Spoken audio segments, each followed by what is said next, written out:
Look, I know it's the third episode. I know it is.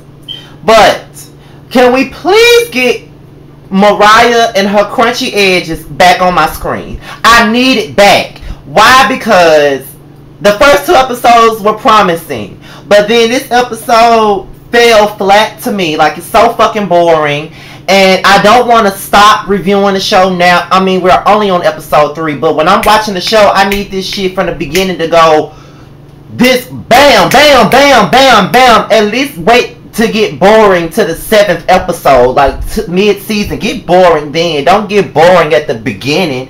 Like, I can't deal. Y'all gonna have to step it up, or these reviews gonna have to stop coming up. For real. Because I wanna spend a whole season reviewing Married to Medicine, because I didn't review it the first season at all. I did an overview on it with my former guest host, Miss Hello Kitty, who says hello, by the way. And I did the first 2 episodes last season, and then didn't review it anymore. Ended up doing a reunion. So I want to do a full season, and I'm trying to figure out how I'm gonna do this, because I'm telling you now, Basketball Wives LA and Married to Medicine will be coming on the same day, and I'm telling you, I'm gonna do these reviews the way, just going by the show. If whichever show was the hottest one that gave me all my tea, that review will come out first. The other one that was like, whatever, that's gonna come out the next morning. You know, that's gonna be the last one. You know what I'm saying? So with both of those shows coming on the same day, I got to really make decisions on how I want to plot my videos at this point. So, you know, it is what it is. But I wrote down 5 notes, 5 things that I want to discuss. So let's discuss it. So let's talk about Quad. Miss Calm in San Diego meeting up with the private investigator who did the background check on Miss Boring Nicole Cloud.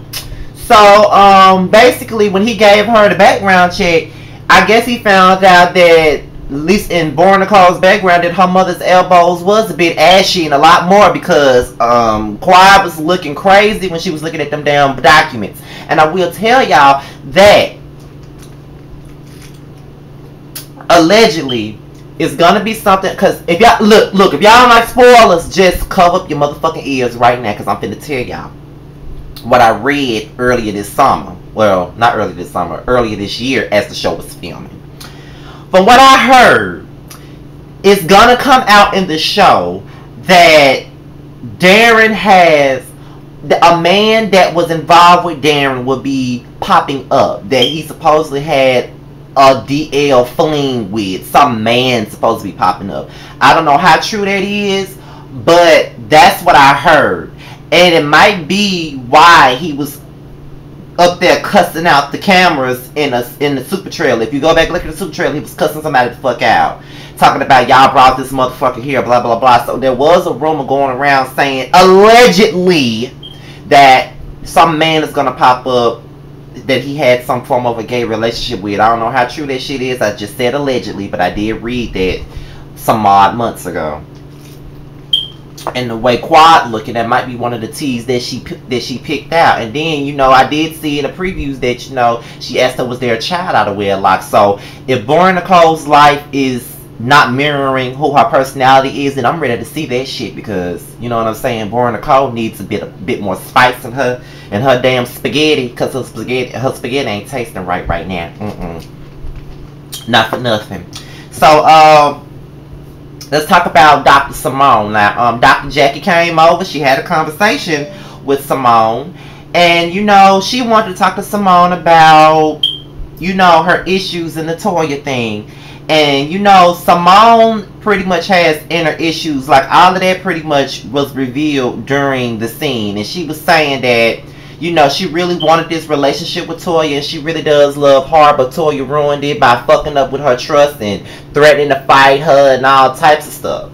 So, you know, it all boils back down to being disappointed by the #1 man in her life, which is her dad. And, you know, and you have issues like that, and somebody has disappointed you over and over again, and then when you get disappointed by people that you call your so-called friends, that's hurtful, because if all you ever seen is disappointment over and over again, you want to find one person that's not going to disappoint you. And when that one person is your friend, that does do something to you, and it brings back inner emotions, and that's something that Simone has to get past. You know, there's a lot of things. I see a lot of people that continuously live in the past, and it affects what they're going through right now. Like my mother, for example, she has had a lot of things happen to her. She was molested, she was child abused, and a lot of the things that happened to her in her past, it makes her not be able to trust anybody. Like, if you can't trust your own family members, then what makes you think you can trust people that's supposed to be your friends? And it's like, when people, you know, like my mother, she's been ostracized by her family. At least she felt like she was ostracized. You know what I'm saying? So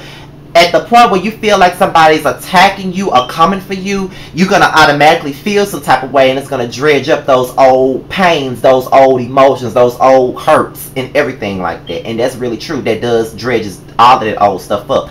So what I think that people should do is try to get to a point and get to a place where they can come to terms with the disappointment they've had in their life, come to terms with the things they went through in the past, because a lot of those past issues can manifest into the rest of your life. And a lot of my personal issues in the past have manifested into my adulthood, like me being bullied in school, me being teased and talked about in school and everything like that. If somebody says one thing that I feel like is an offensive jab to me, even though it's a joke, I get upset. It's a lot of ways that will make me upset. Like, I've gotten a little bit better with it as time went on, because I throw my shade back. But at the same time, it's just certain things that triggers me. And it's, you know, it's always a confidence level when you're not really truly that confident in yourself either, and somebody does something to, you know, to dig it up, like, you know, fuck with your self-confidence and shit, you're gonna automatically feel like, you know, it's just not right. You know what I'm saying? So you're gonna automatically feel like you're gonna feel small. You're gonna lash out and everything like that. So she broke down, and Jackie was there for her. And I really believe that Jackie and Simone are really, really true friends. For Jackie to bring that emotion up out of Simone, because Simone doesn't really cry like that.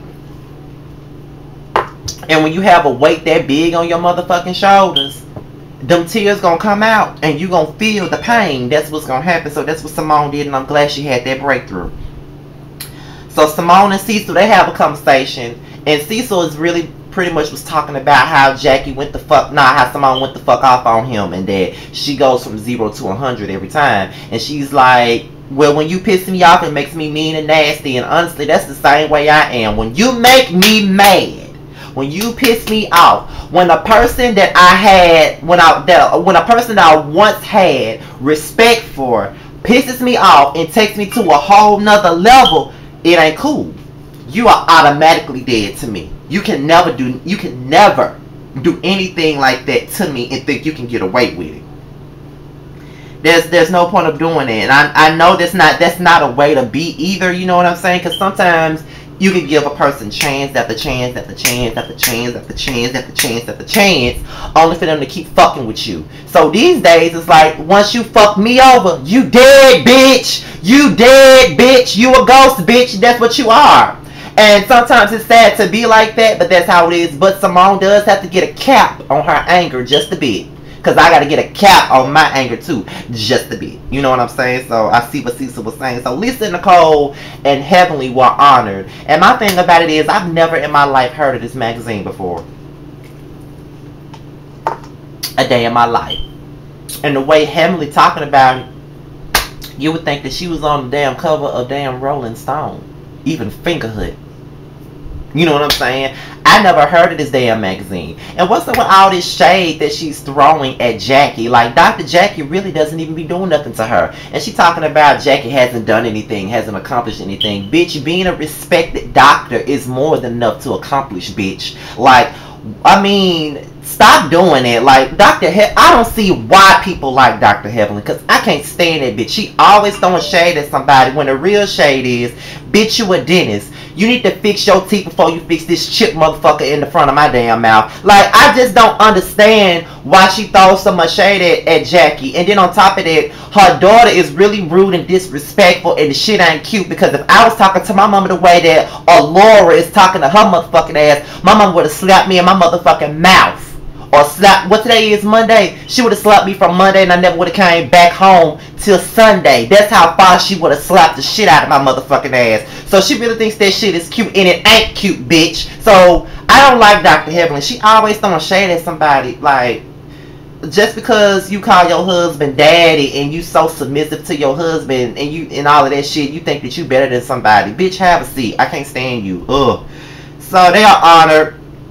Simone throws shade at Lisa Nicole for having, you know, I mean, for the cheating shit, because you know, she was talking about her and Eugene go to the strip club together and the other women don't do that, and you know what I'm saying. She they was like, well, she said, well, we don't have to be, you know, just going to, you know, restaurants and jazz bars. Like, who does that? And then the rest of them said we do. So Lisa Nicole was like, I don't want my husband looking at another woman. And then Toya was like, if I was you, I wouldn't want Darren looking at another woman either. Shade, shade, shade, shade, shade. Nothing but shade at Lisa Nicole. Nothing but shade, because they put it out there that he was a damn cheater.